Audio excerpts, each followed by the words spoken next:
I think that's one of the frustrating things with a lot of new sales reps in our industry is if they can't sort of hit a groove within the first 3 months, maybe 6 months, they end up. So as far as tactics on recruiting and onboarding, we see one of the best tactics for growing a team is making it stupid easy for a rep to share and sneeze the opportunity to somebody else.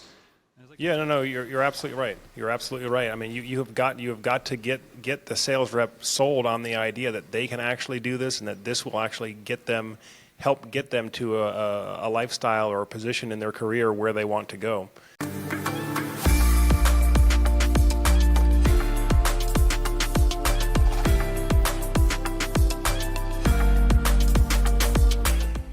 All right, welcome back to the Solar Surge Podcast. Hey, if you're new to the Solar Surge Podcast, on this program we meet with the top CEOs and the top thought leaders, technology leaders in the solar and energy storage space.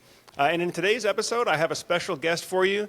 Stephen Rhyne is the founder and CEO of ConveYour, and he's helped some of the largest names in solar build, recruit, and onboard their sales teams. We're talking about companies like Legacy Power, Vivint, Cutco. And he's been doing this for over a decade. And so, Stephen, welcome to the Solar Surge Podcast. I'm really looking forward to having this conversation with you today. Thank you for having me. Absolutely.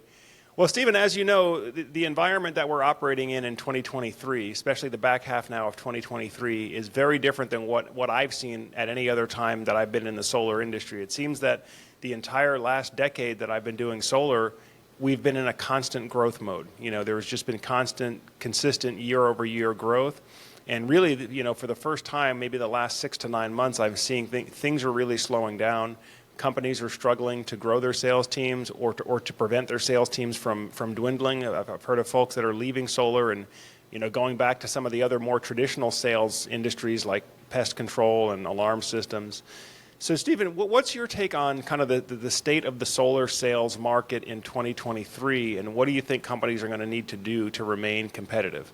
The things that I'm seeing, I'm still seeing a big amount of growth in companies, in solar companies that have, as far as growth of their team size, when they have a very strong offer, a very strong a product, so they can back up those reps, right? And so that's kind of like their legs when it comes to their offer when they're offering an opportunity, for the role. So some of honestly, some of the companies, the bigger companies, as you saw, we saw like a fragmentation where lots of small teams and orgs were out, building their own.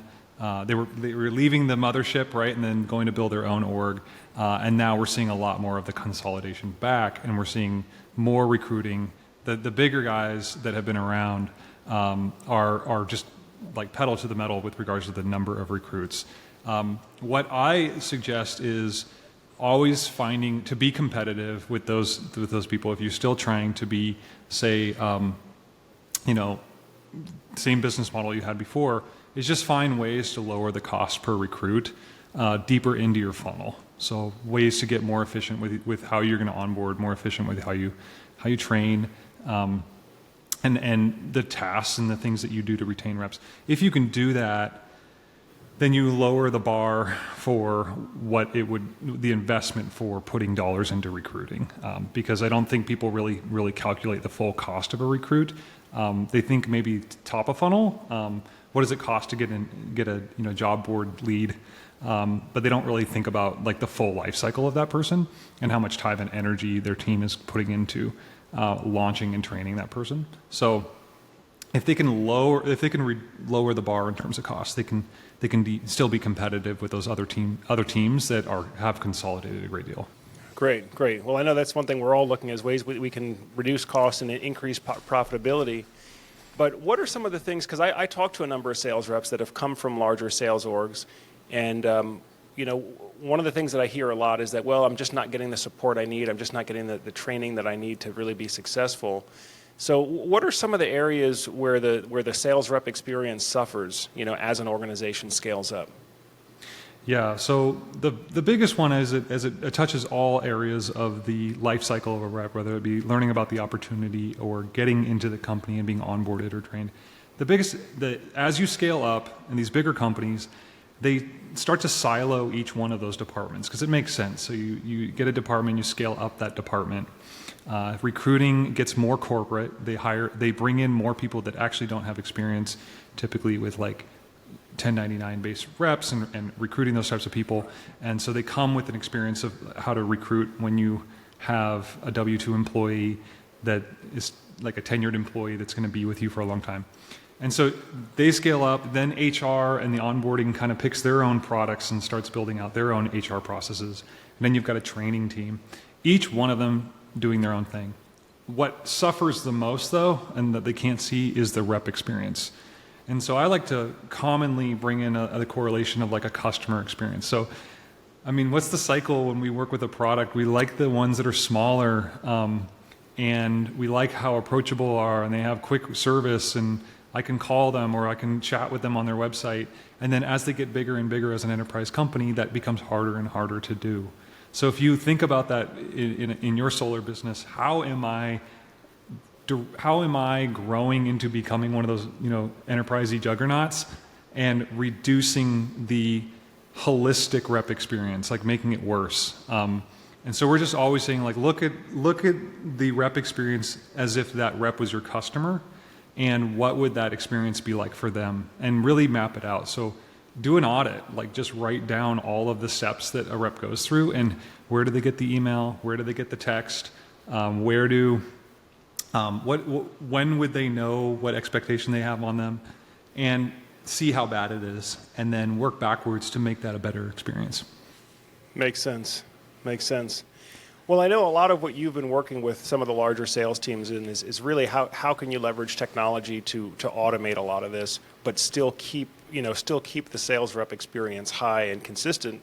So ultimately they can be successful. I mean, I think that's one of the frustrating things with a lot of new sales reps in our industry is if they can't sort of hit a groove within the first 3 months, maybe 6 months, they end up just quitting and going to doing something else. I mean, they just can't afford, many of them just can't afford to figure it out for too much more than 90 days. If they're not in a groove and selling deals and getting commissions in consistently, they just have to move on to something else. So what is your approach to how you use technology to help automate this automate the sales rep development process, but still keep that experience high so that they can hit the ground running or really be productive as soon as possible? Yeah, this is actually an area of contention, to be honest, is finding that fine line between automation and scaling and growing a team, and then the opposite of that is keeping that personal approach, keeping a connection to a district manager or an area director or the person that brought them into the business or whatever. And there's different camps. Like some are just like, I see the value of automation. We're scaling, so we have so many inbounds recruits that are interested in our opportunity that we're just going to automate everything. And if we lose some people through the pipe, fine. The right people will stay if we have the right message and everything. And then there's people that are just like, no, I want it to be phone calls during the recruiting process. I want to do individual iMessage. I'm going to text 300 people in an iMessage. And I think if you split it up and really go, what do people really want? Like what does a rep really want? What does a customer really want? And I think about Amazon. So I don't know about you, but like the last time I actually got on Amazon and put in a support ticket was never. So, right. And we don't want that. And so most people really don't want personal touch when it comes to support, or have to get talk to somebody to schedule an interview. Most of them don't want to wait 2 hours or 2 days to get a recruiter to follow up with them via phone call. They want to just hear about the opportunity now, and if it makes sense, move forward. And so it's splitting those up. If you just split those up and say, make everything as convenient as possible through automation, but then don't be the automaton that when somebody replies to your text message, no one's there to respond to it, no one's there to resolve the issue, no one's there to say, hey, this guy needs special treatment because of this case, let's get him the things that he needs. And no one's auditing the automation, meaning the automations are going out, but they're not working to optimize those. And they're also they're trusting their own sauce too much. So I highly suggest set up as much automation as you can, but put in opportunities in your automation to pulse your reps. So you were talking about, hey, I got 3 months to really see an aha moment in this role before I'm going to nope out of this role and go somewhere else. Are you putting in your automation points where you're like pulsing that rep? Are you saying, how confident right now do you feel about this place in this role? On a scale from 1 to, kind of like an ENPS score. And how do you feel about that? Pulse them and set up alerts to the management to say, hey, these people are not confident in this role. How are you going to cut them off at the pass and make sure that that they're taken care of and you can save them, right? Because there's a lot of them that are pretty good. They might even be producers and they're still thinking about leaving, right? So I think that automation is offense, and then these pulsing and these points in your automation can be a defense section where you're looking to save and arrest the byproduct of potential automation. Does that make sense? Makes sense. Makes sense. I mean, what I'm hearing is you want to automate to the extent possible, but you still want to be engaging and be accessible when needed. To have that human touch. Yeah, for sure. Makes sense. Now, in light of recent technology developments, AI is probably one of the big trends or buzzwords this year. How has the introduction of artificial intelligence changed how your software platform works? I'm just curious, are you seeing many benefits, or is this more of just a trendy term, but not a whole lot of practical impact for us here? What are your thoughts? I think it has a huge amount of impact, potential impact. One of the things so we are right now, like we just rolled out this big thing called workflows, and it's more of like building out exactly how you want your rep journey to be. And it doesn't use any AI.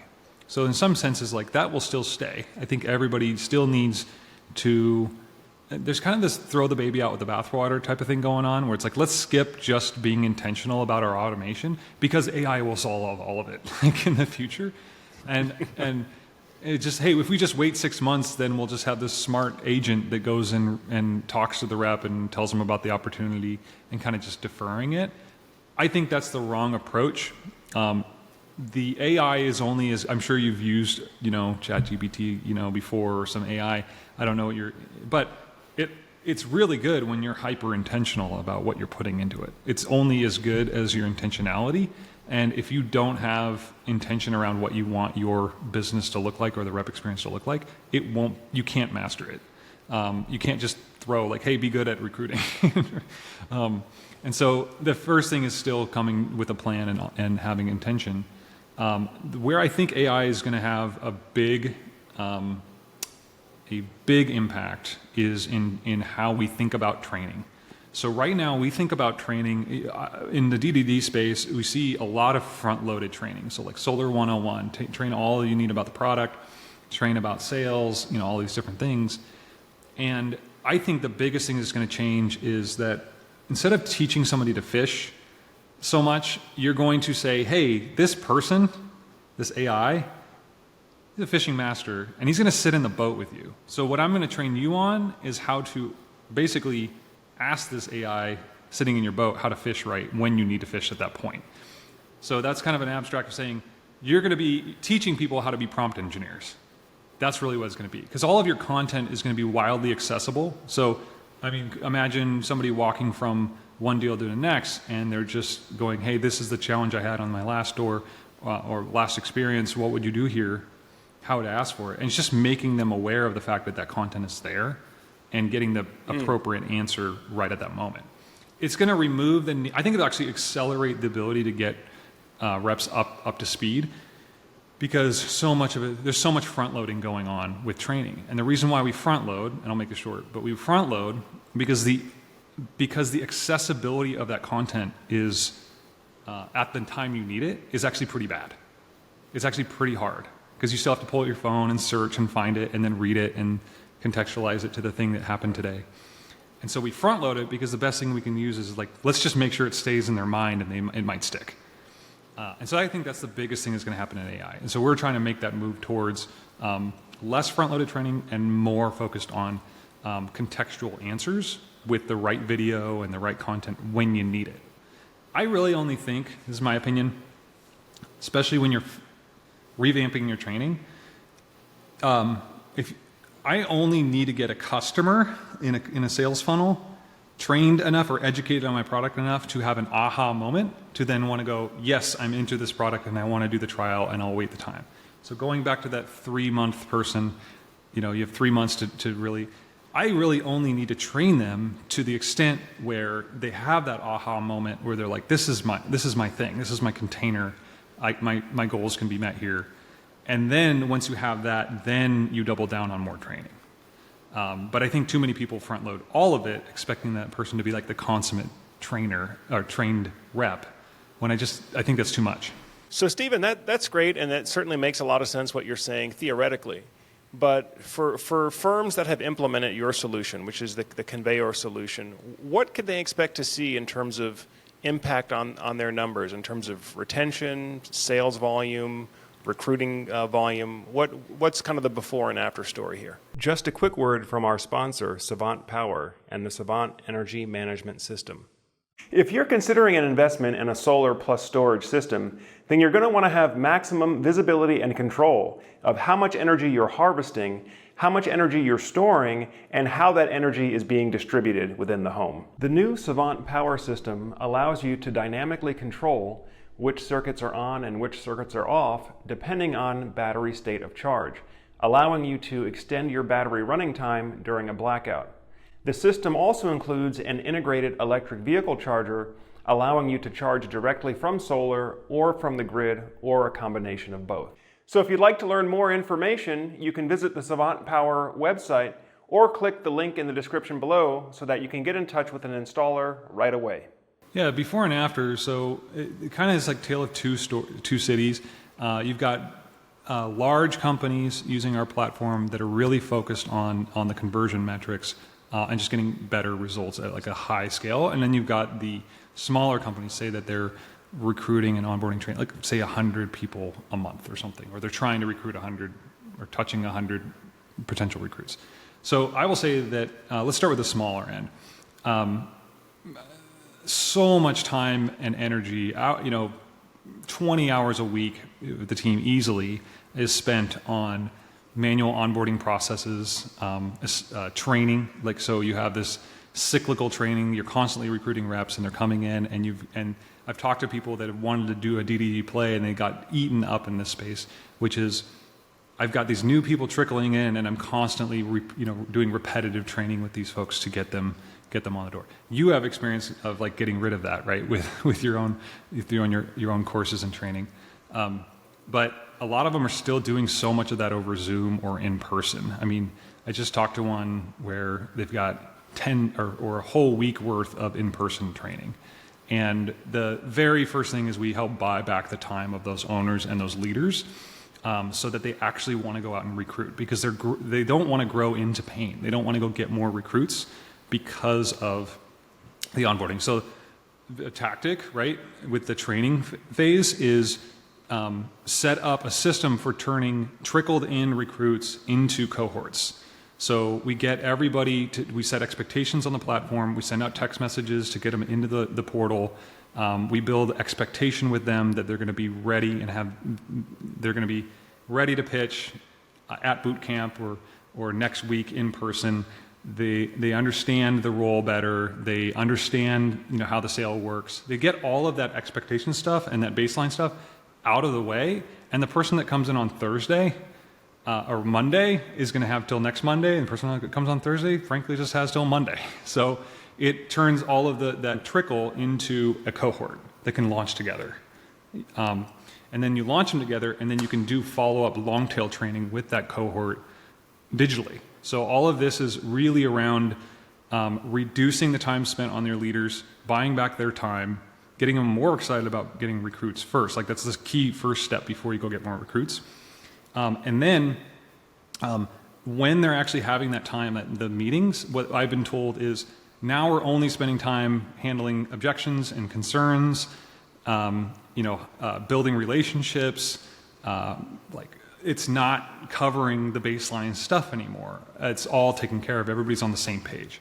So that's a big tactic, buying back time. For a company that's much larger, it really comes down to hygiene factors. Like, they're not really large companies.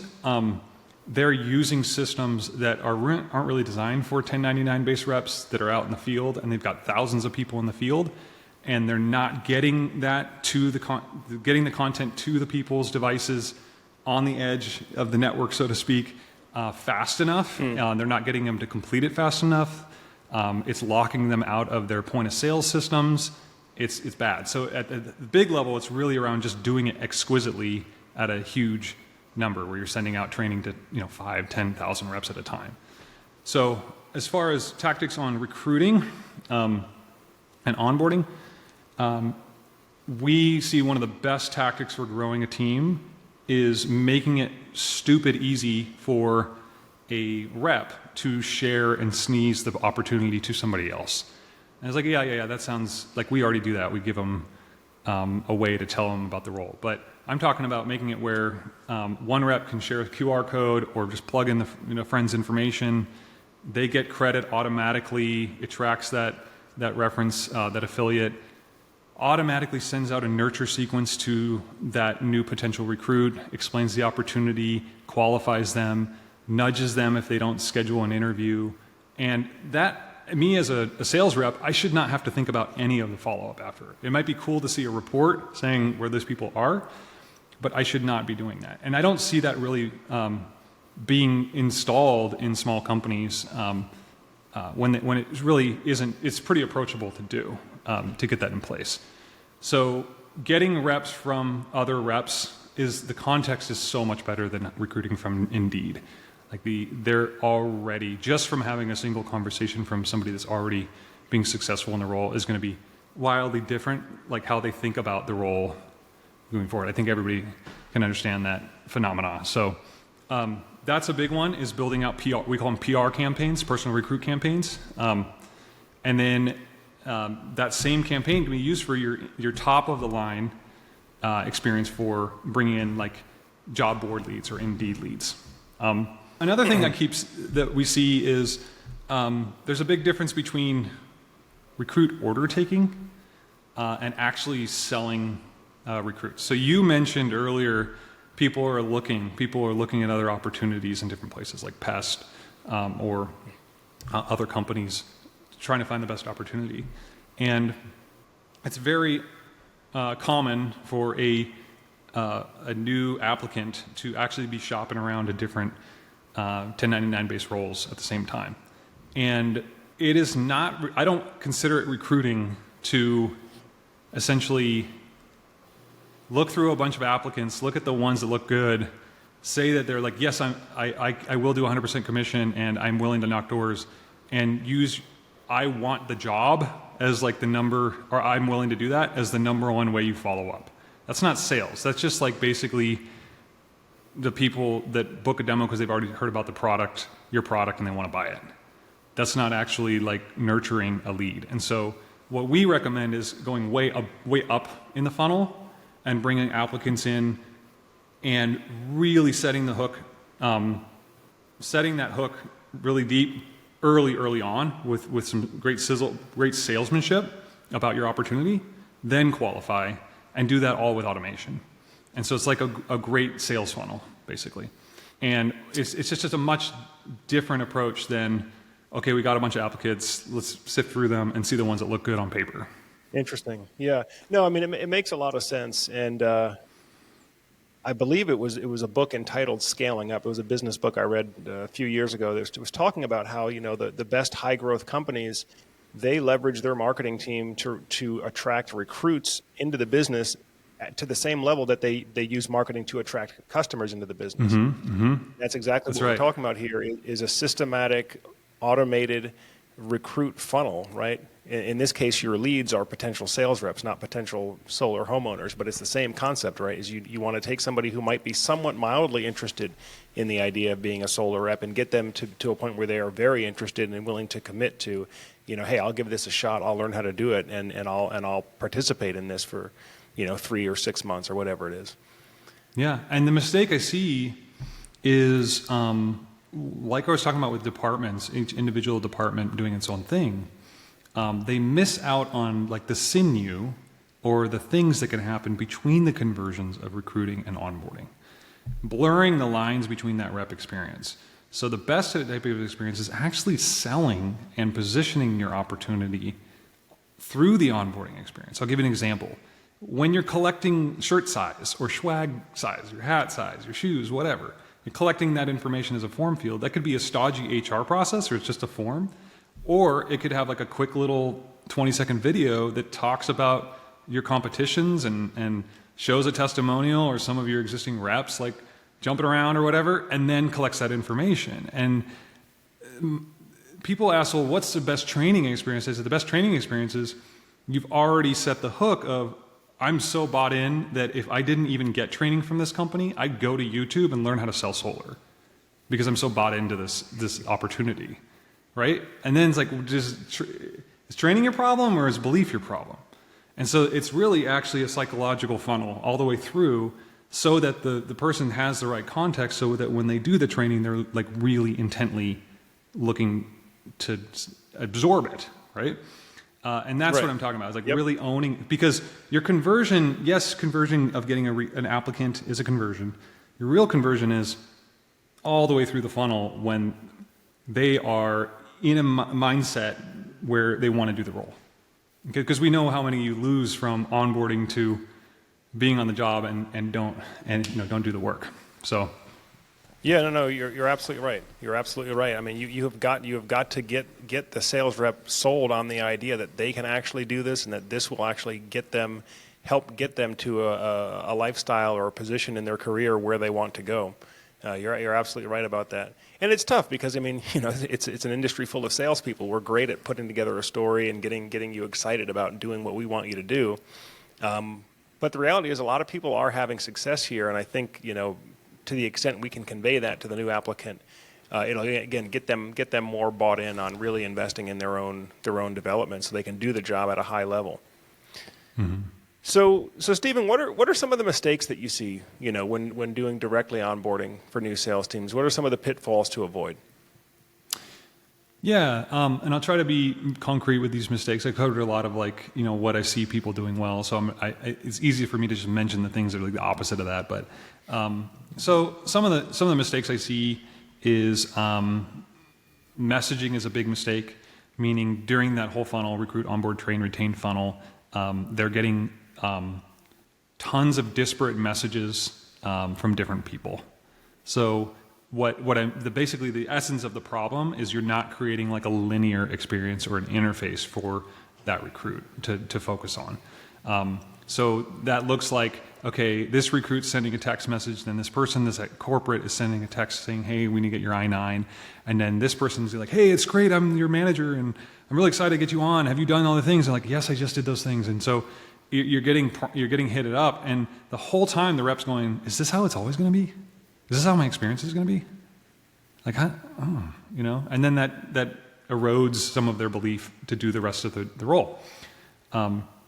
Another issue I see with regards to mistakes is not putting most of the experience in one place if you can. So it's kind of the same thing as like getting multiple messages, but I believe if you can, you're sending a DocuSign via email and then they're going to this thing and they're seeing this other brand. Like, is DocuSign the company? That sounds crazy, but it's actually come up. Like, how is DocuSign related to my company? Do I need to go sign up for this? And they get this. So what you can do to put guardrails and put kind of blinders on this person going through your process is key. So creating a unified experience. And to that extent, though, blinders and putting too many blinders is another mistake. And what I mean by that is not addressing potential objections that a rep has early on, or making them weary and thinking that there be dragons around the corner if they stay in this process. Like, they're always looking, especially this day and age, they're always looking for a reason to nope out of the process so that they can go back to finding the right opportunity. So upfront objection handling and what do they call it, like early contracting. We're like, hey, big digital bear hug, this is how your onboarding experience is going to go. It doesn't take that long. It'll only take you this many minutes. This is what we're going to do. Now let's do it. And that assumption that they are just going to stay around is made all the time. And there's no like, you are here. It's going to be okay. We'll get through this process. These are the expectations I have you. This is what we're going to cover. And now let's go through it in a linear fashion. So it's kind of like a balance of telling them enough so that they don't get weary and look for the edge cases, but also keeping them on a linear path. Does that make sense? Yeah, that makes a lot of sense. Makes a lot of sense. So what are some of the other mistakes that you've seen when with teams directly onboarding sales reps? Yeah. So another mistake I see is not using, and I talked a lot about this, and I know, but I'm a big believer on it. In the onboarding process, in the recruiting onboarding training, I split onboarding up to just the nuts and bolts of getting that person badged up and collecting their information, and then training separately.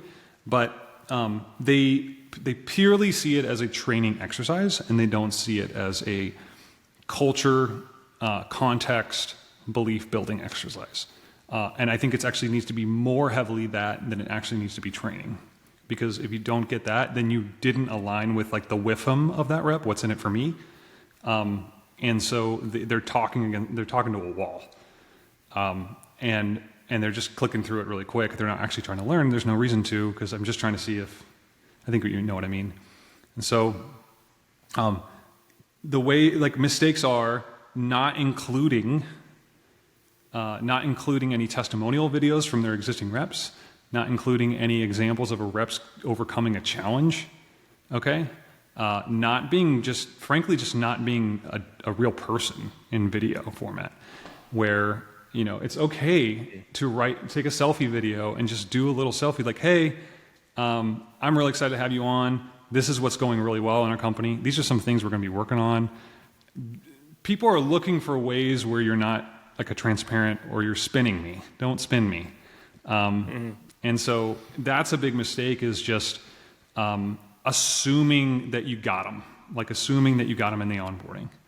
That is a W-2 like corporate type of mentality, which is this person, you know, looked at a whole bunch of roles, they picked our role, and we kind of can have a crufty process now because because they're bought in, like they're going to work for our company for a long period of time. And so that's a big mistake. Another big mistake I see is not giving, this is kind of for veterans, but not giving your middle level management the tools necessary for them to stay in touch with their team, recruit more people in a systematic way. And I see that's a big area of desire and weakness in the D2D space, in the solar space, is that like their middle level management, they're all using like Excel sheets and their phone to talk to like a list of reps that might want to do the role. And then they're like, oh, I need to follow up with that guy. Did I put him on my calendar? All that stuff. When you the company should lead that effort and make systems and tools for your managers to not have that pain. Because again, it's an opportunity for them to grow into pain, and no one wants to do that. Give them the tools necessary for them to plug people in and get that person alerts on the next pizza night they have or next event. And that's a big mistake I see. It's just kind of like, hey, you figure it out. Okay, Stephen, so I just have another question for you regarding field support. You know, once we actually have reps onboarded, they're trained, they're out there doing the job. How can you best leverage technology and communications to really make sure that you're providing an excellent level of field support? Yeah, so we work heavily with text messaging as the key messaging format, for working with reps out in the field, supporting them in our platform. But it actually starts with like a culture shift or some policy changes. So the first one is you have to be strict on telling all of your middle management and leaders that if you have something other than what's in our like context to us working together, you need to text this person, or you can personify your number on your platform. So let's say you have a texting platform or a ticket system. We personify it, so we'll give it a name like Emma or something like that, and say, hey, you just need to text support or the team. And it's really getting your managers to buy into the idea that these people will be taken care of if they all send them to the same place. And what the goal here is that by doing that, it just bubbles up to corporate or bubbles up to the central place. These are the things that are occurring across all reps, and we can address these more proactively. If you don't have that, you're blind to it. So all of your middle-level management people are just handling these on a daily basis. They're quietly and silently. You're like, good, make them do it. Well, no, don't make them do it, because that means that they can't be focusing on building relationships and driving sales. They're answering and solving these little issues. Their job should only be, again, building relationships, building the team, coaching reps, versus handling like administrivia and individual questions. And then they're never going to report that back up very well or in an articulate manner to corporate. So getting them to first agree, I'm not going to, you need to go talk to them. Next thing is, as you work through, if you audit your rep journey, especially after they launch, so what would happen, they're going to go do this, and then they're going to go do this. Build a little story. Just write it out. Like maybe just audio it. This is what their first day is going to be like. And then think about all the places where your training doesn't have an answer. I know this sounds like a lot of work, but it really isn't too hard to just go through and say, they're going to ask about this, they're going to ask about this. Make some canned responses and give it to your field support team. Like make ticket responses or canned replies. Better yet, don't be reactive at all and put it into your proactive training. So a lot of it is just mitigating the need for a reply in the first place. And then one of the areas I feel like is sticky with support is not having the right person assigned to their conversation. So, it's all going to one place, and you're not properly assigning those inbound conversations to the right people to resolve it more quickly. So if you can get that dialed in, that's really helpful. Another one, a little tip, is proactively text. Hopefully the same number that you're using for recruiting and onboarding and training the rep is the same one that you're doing field support for. But if not, make sure you're proactively sending a text message out to that person and say, this is your line. Here's a CSV card of all of the information about this person. Store it in your phone. Okay? And so you proactively get them to put it in their device. And then educate them on some prompts on how they can, educate the customer, aka your rep, on how to properly ask for help. So this can be done in training.